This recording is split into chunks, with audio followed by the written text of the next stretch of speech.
What's going on, guys? Larry here doing a special back workout today.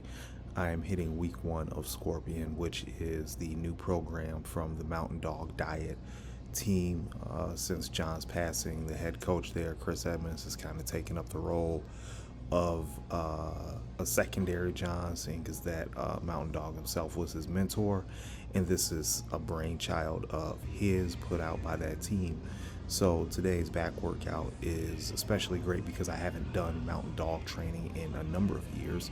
So we're starting out with some stiff arm pull downs in the rep range of about 15, simply to get the lats warmed up. And I favored this movement several times over, and it's one of my favorite movements, to be quite honest with you. Making sure you get a good stretch in the lats, you're not using too much momentum, and you make sure you're just contracting also when you pull it down to the end position. The one thing that you want to use is that you do want to use a rope. These are not lat prayers like Dr. Mike Israetel has coined them, because that's usually with a straight bar.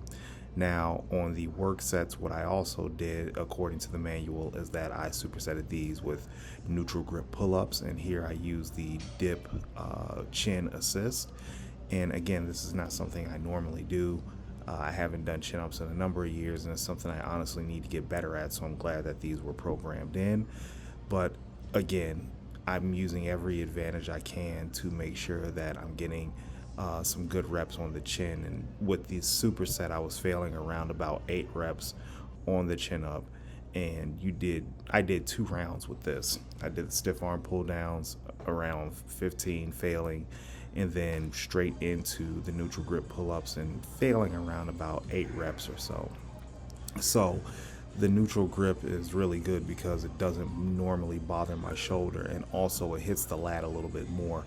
So again, if you have the ability to do chin-ups, do them free. But if you don't, because you have an injury or something like that, then the assist machine is a great piece of equipment that you'll be able to use to get those reps. Now, with my training age, and when I mean training age, that's the length of years that I've been training inside of a gym, I take the liberty to go ahead and add things, right? And there are exercises that I like to do that I just add in, and this is one of them. I like to do powerful, hard contraction, seated pull downs. This one with a mag grip. As you can see, I got the Versa grips on, and I'm really just letting that weight kind of control me on the way up, and I'm just pulling it as strong as I can, as hard as I can on the way down. Again, weight wasn't necessarily a factor here. This was something that I just like doing.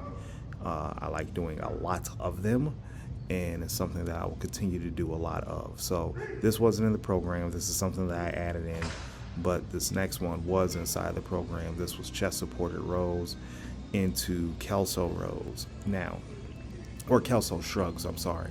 So as you can see, I'm getting the full range of motion here. Just got some 25s on the humbler, and I'm just making sure that I get a good contraction, a halfway decent stretch on the bottom, and then I just go into some Kelso shrugs to hit that mid-trap rhomboid area. Now, you may not have the ability to do Kelso shrugs very effectively, right? You want to know how I know? Is because I really didn't feel I had the ability to do them effectively.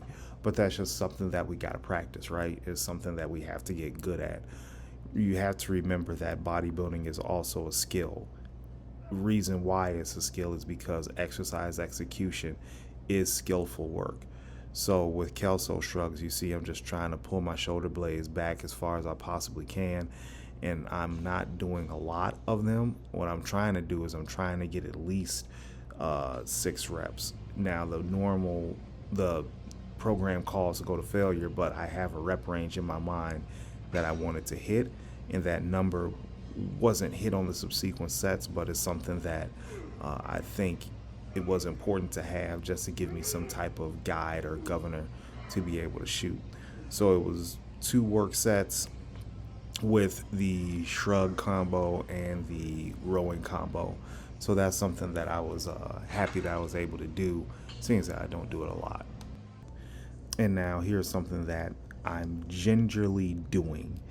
I was supposed to do these before the chest supported rows, but my lower back has been acting very funny and I'm trying not to slip again. So foot forward, one arm rows, and in retrospect, I wish I was able to use the hammer strength one arm row machine to be able to do this movement. However, that was taken up. So with that being said, it was just very important that I find something very similar.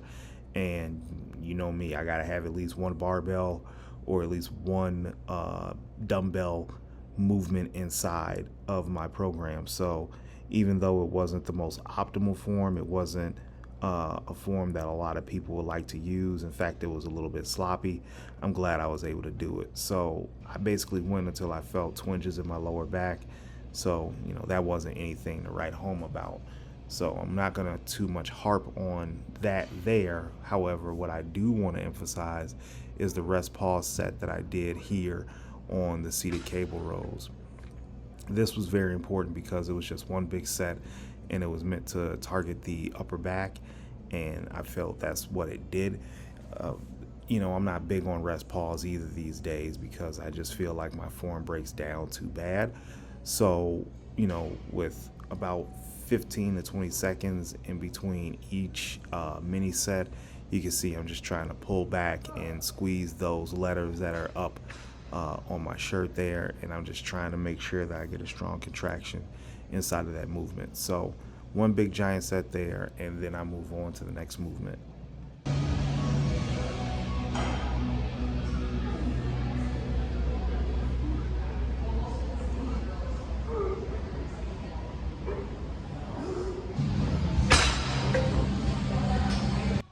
And to move on, basically to round out the session, 3 sets of 15 on the weighted crunch, and then another 3 sets of 15 on the hyperextension, basically to open up the lower back, get some ab work in. And this is something that I've been lazy on. This is something I need to really push going into the fall, is more ab work, more lower back work, because that is a unit. Is when we think of core, we need to think of the abs and lower back working together. And a lot of us just think abs, but it's really a whole natural brace type thing. So this is something that's getting me out of my comfort zone. This is something that I absolutely need to do more of, and I'm not afraid to admit that, especially as somebody that's been in the gym for more than, oh God, about 20 years. So overall, my first week impressions of Scorpion is that this is going to be a really good program for the next few weeks. It's going to be a change up from what I normally do, and it's honestly lower volume from what I normally do. So, you know, I think that this is going to be very fruitful. I think this is going to be a very good pickup. So if you're not familiar with Mountaindog or any of that, I encourage you all to go to their website.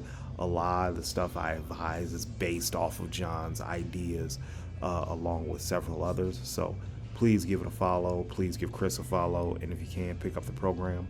But other than that, I look forward to bringing you more sessions like these, and hopefully you get something from them.